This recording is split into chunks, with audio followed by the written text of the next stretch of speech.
Elappara Kozhikkanam V1 arts and sports ക്ലബിന്റെ ആഭിമുഖ്യത്തിൽ ഈ വർഷത്തെ SSLC+2 പരീക്ഷകളിൽ ഉന്നത വിജയം നേടിയ വിദ്യാർത്ഥികളെ ആദരിച്ചു. ക്ലബ്ബ് പ്രസിഡന്റ് സുഭാഷിന്റെ അധ്യക്ഷതയിൽ ചേർന്ന അനുമോദന യോഗം വാർഡ് മെമ്പർ ആൻഡപ്പൻ ജേക്കബ് ഉദ്ഘാടനം ചെയ്തു. ഇവിടെ ഇരിക്കുന്ന ഒരു വിദ്യാർത്ഥിയും മോശമാകാൻ പാടില്ല.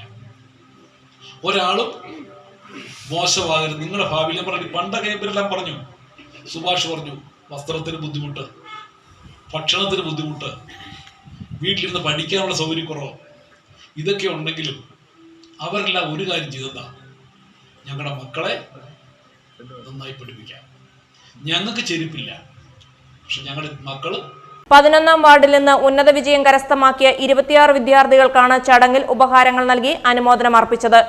ഇതോടൊപ്പം മാധ്യമരംഗത്ത് 17 വർഷം പൂർത്തിയാക്കിയ ഫെസ്റ്റൂൺ ചാനൽ റിപ്പോർട്ടർ മതിയഴകനെ ചടങ്ങിൽ പ്രത്യേകമായി ആദരിച്ചു. Vice president Binu Jayapal, Shaiju Balu, pastor Biju, Robin എന്നിവർ യോഗത്തിൽ ആശംസകൾ അർപ്പിച്ച് സംസാരിച്ചു. പി ജയൻ സ്വാഗതം ആശംസിച്ച ചടങ്ങിന് സതീഷ് യേശു കൃതജ്ഞതയർപ്പിച്ചു. News bureau, Elappara.